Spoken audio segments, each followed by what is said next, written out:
Pelajaran yang kedua ya, di umur ke-19, gue itu bisa kalah total, tapi tetap nothing to lose. Ketika kalian itu umur 19, lu itu belum ada lifestyle, belum ada tanggungan, bahkan belum ada keluarga.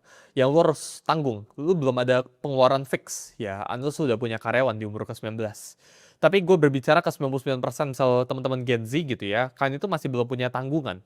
Tanggungan kalian itu masih di bawah orang tua. Ketika kalian itu nggak punya tanggungan apa-apa, ini merupakan sebuah advantage, ini merupakan sebuah keunggulan yang kalian itu sebenarnya bisa manfaatin. Gagal di umur 19, ya, itu nggak sama kayak orang yang gagal di umur 40.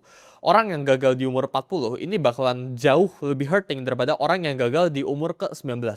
Karena orang yang umur 40 ini bakal punya tanggungan misal KPR rumah, ya tanggungan keluarga, harus bayarin orang tua. Sedangkan yang umur 19 ini, yang masih kuliah, yang masih SMA, ya bahkan baru lulus kuliah, ini masih biaya tanggungannya, itu bisa ditanggung sama orang tua. Atau seandainya lu cari duit sendiri, ya, lu itu belum punya tanggungan fix, ya, kayak lu belum sewa motor, ya, lu belum punya tanggungan cicilan motor, cicilan rumah, cicilan mobil. Jadi ketika lu itu bisa gagal di umur, kayak misal gua, di umur ke-19 atau di umur yang relatif muda, menurut gue umur yang relatif muda itu di bawah 25, maka lu itu start di titik yang sama. Bahkan lu itu nggak start di titik sama sebenarnya. Ya, lu itu start di titik yang lebih maju dikit karena lu bisa nabung pengalaman. Jadi gunakan jatah gagal lu sebaik-baiknya sebelum lu umur 25.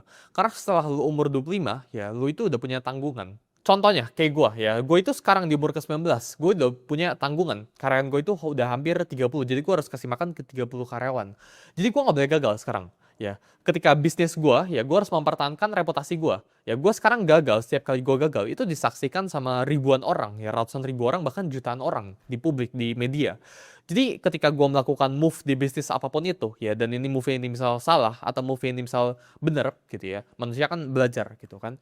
Ini sekarang gue itu disaksikan, jadi gue itu udah punya something to lose. Sedangkan kalian yang baru mulai ya atau orang-orang yang uangnya itu relatif masih muda umurnya gitu ya, atau belum mulai karirnya sama sekali, ini punya jatah gagal yang baik banget. Dan justru kalian itu harus pakai jatah gagal kalian sebaik-baiknya. Karena jatah gagal itu merupakan sebuah